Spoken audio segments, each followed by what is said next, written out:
کتا ناپاک پھر اس کے بھی پاؤں چومتا ہے، کیوں کیا ہے؟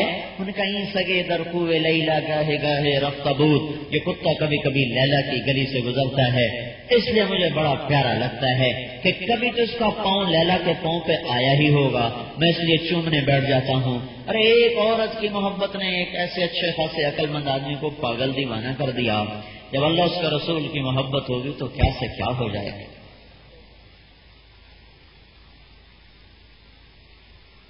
انہوں نے محبت کر کے دکھائے، یہ تھوڑا ہی زندہ باد زندہ باد تیری مننی ایسی ہے کہ بھی گل کوئی نہیں، بس زندہ باد زندہ باد۔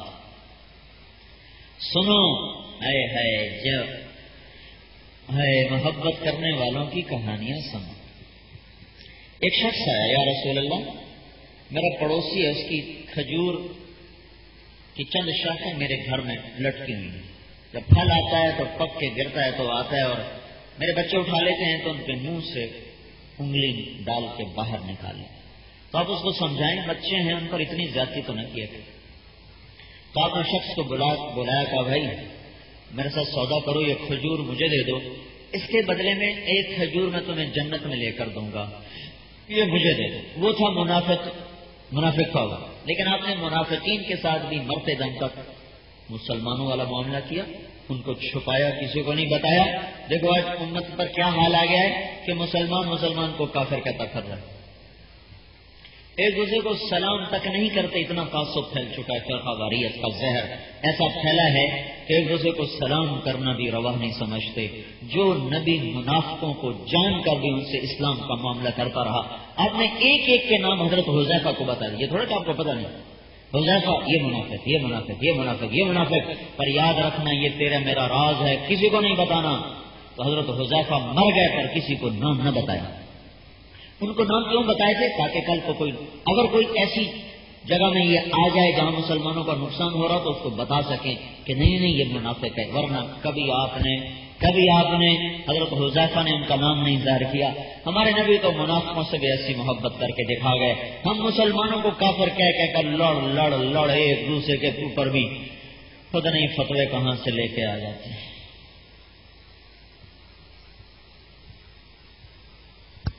وہ منافق تھا، وہ چلا گیا، آپ چپ ہو گئے، کچھ نہیں کہا۔ ایک صحابی بیٹھے ہیں جاننے سار،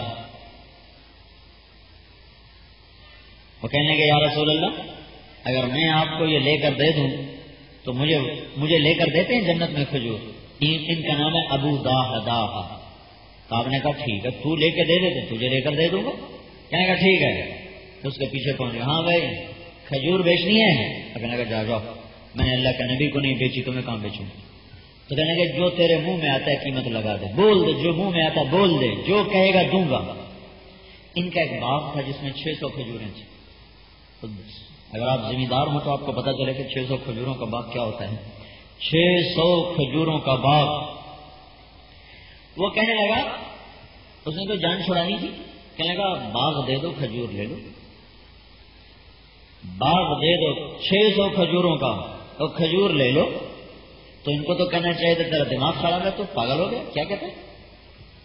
اس کو کہہ رہے ہیں سبحان، کہہ رہے ہیں سن لے، کہنے کہ دیکھو سودے سے پھرو گے تو نہیں، سودے سے پھرو گے تو نہیں، جو سستا دیتا ہے نا وہ پھرنے کے چکر میں ہوتا ہے، جو سستا دے بیٹھتا ہے وہ پھرنے کے چکر میں ہوتا ہے، اور جو لے لیتا ہے وہ اس کو پکا کرنے کے چکر میں ہوتا ہے۔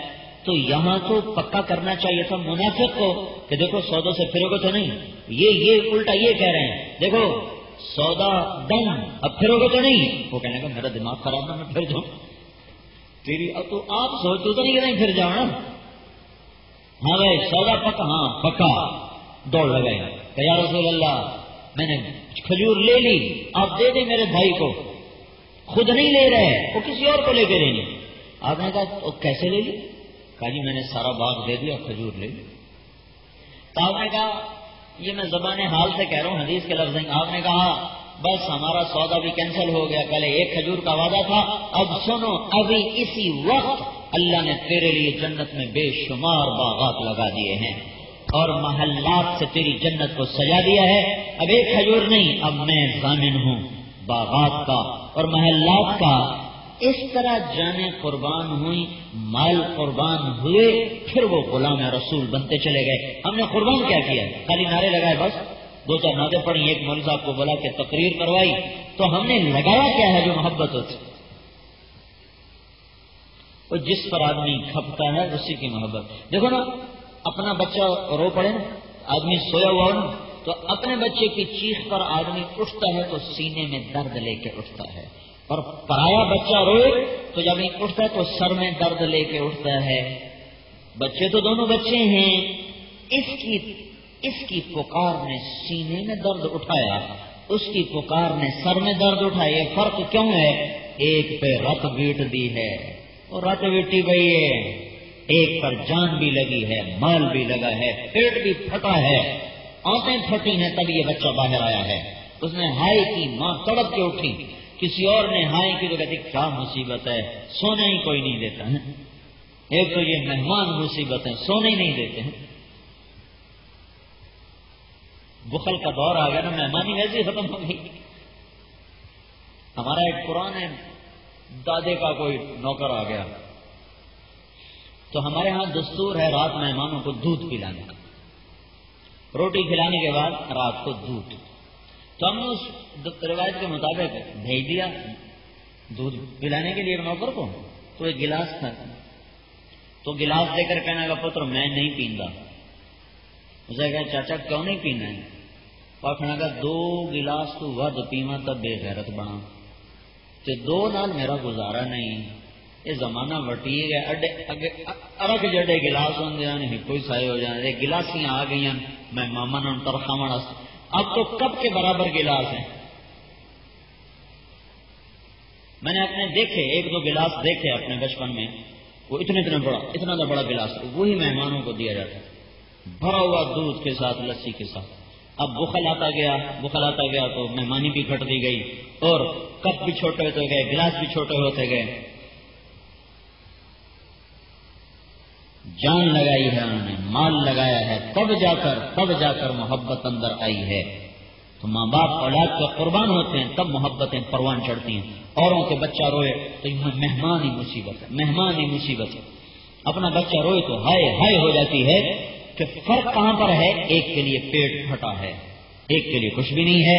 صحابہ نے اللہ کے نبی پر اپنے آپ کو قربان کیا تو ان کو لگا تھا، ان کا ہمارا لگا کیا ہے؟ تو بھائیو، یہ آج میلاد رواجی نہ مناؤ بھائی، آج بڑی مبارک میلاد ہے کہ آج پیر کا دن اور 2 نعمتیں اکٹھی ہو گئیں۔ آج بھائی ہم توبہ کر کے، یہاں کم از کم توبہ کر کے اٹھو بھائی۔ آج اتنا تو اس دن کو تقدس دیا جائے کہ آج ہم اللہ کے گھر میں بیٹھے ہیں، سچی توبہ کر کے اٹھیں کہ یا اللہ آج کے بعد وہ ہوگا جو تو چاہتا ہے، وہ ہوگا جو تیرے محبوب نے ہمیں بتایا، ہم اپنی راہوں سے لوٹ آئیں اور اللہ اس کے رسول کی پسندیدہ زندگی کو اپنی زندگی بنا کر چلنے کا عہد کر لیں۔ تو بھائی توبہ کرتے ہو؟ دیکھو یہ میں کوئی چلا تو نہیں مانگ رہا ہوں نا، 4 مہینے بھی نہیں مانگ رہا ہوں، کیا کہہ رہا ہوں؟ توبہ کرو، مرد و عورت کیا کریں؟ توبہ کریں۔ اور یہ توبہ میرا مطالبہ ہے۔ اللہ نے قرآن میں لوگوں سے خطاب کیا ہے، یا ایھا الناس، اہل کتاب سے خطاب کیا ہے، یا اہل الکتاب، کافروں سے خطاب کیا ہے، یا ایھا الذین کفروا۔ قرآن میں اللہ نے 99 دفعہ صرف ہم سے بات کی۔ یہ ایسے ہے جیسے میں کہوں ذرا آپ الگ ہو کر میری بات سن لیں، لوگ بیٹھو ذرا آپ ادھر آ جائیں، میں نے آپ سے ایک ضروری بات کرنی ہے۔ تو لوگ بھی دیکھتے ہیں میں الگ لے کے جا رہا ہوں، تو ضروری بات ہوگی، کوئی اہم بات ہوگی۔ تو قرآن میں 99 دفعہ، ایک کم 90، اللہ تعالیٰ نے کہا یا ایھا الذین آمنو، اے ایمان والے مردوں عورتوں۔ ذرا ایک طرف ہونا، تم سے خصوصی بات کرنی ہے، ذرا ادھر ہو جاؤ، ذرا آ جاؤ۔ یا ایھا الذین آمنو، اے ایمان والو، اے ایمان والیو، ذرا ایک طرف آ جاؤ۔ کیا؟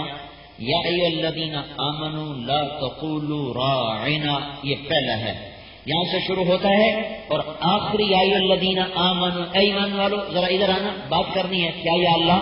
آخری توبو الی اللہ توبۃ نصوحا، توبہ کر لو، سچی توبہ کر لو۔